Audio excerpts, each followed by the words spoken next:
Record توڑنا منع ہے۔ ریکارڈ ٹوٹنے کے لیے بنتے ہیں۔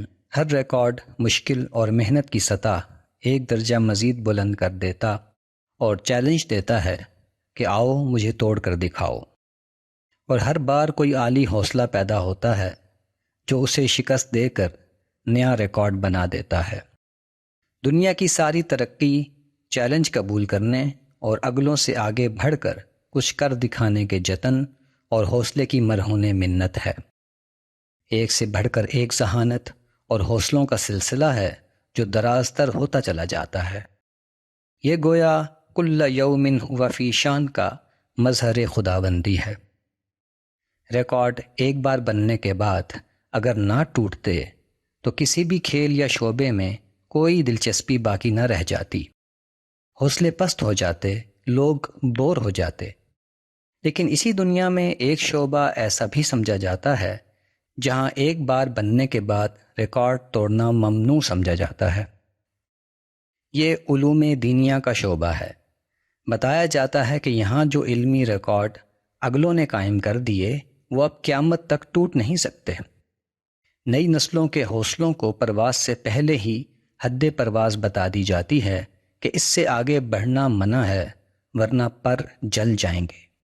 وہ خدا جو زندگی کے ہر شعبے کو اعلیٰ سے اعلیٰ تر ذہانتیں اور صلاحیتیں عطا کرتا چلا جاتا ہے، اس کے بارے میں یہ مان لیا گیا ہے کہ وہ اپنے دین کے لیے اس سخاوت پر آمادہ نہیں ہے۔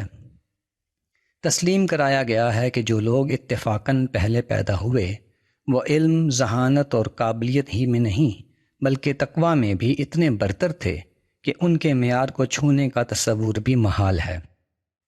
طالب علم کو سبق کے پہلے ہی دن باور کرا دیا جاتا ہے کہ آپ کا کام اگلوں کی عبارات کی نقول پیش کرنا اور ان کے کھنچے ہوئے دائروں میں رہ کر غور و فکر کرنا ہے۔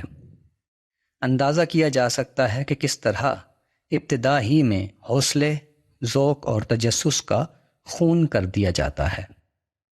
علوم دینیا کے شعبے میں زوال کی وجہ نالائکی نہیں بلکہ یہ تصور ہے کہ طالب علم کے پاس اگلوں کے علم کی حاشیہ آرائی کے سوا کوئی چارہ نہیں۔ ذرائع علم میں جو حیرت انگیز سہولتیں اس دور میں پیدا ہو گئی ہیں، اس کے بعد یہ بالکل ممکن ہے کہ ایسے افراد پیدا ہوں جو اگلوں سے آگے بڑھ جائیں۔ تفقہ فی الدین کنواں نہیں، علم کا دریا ہے، اسے بہتے رہنا چاہیے۔ نئے برگ و بار پیدا ہوتے رہنے چاہیے تاکہ چمن میں تازگی اور آرائش کا سلسلہ جاری رہے۔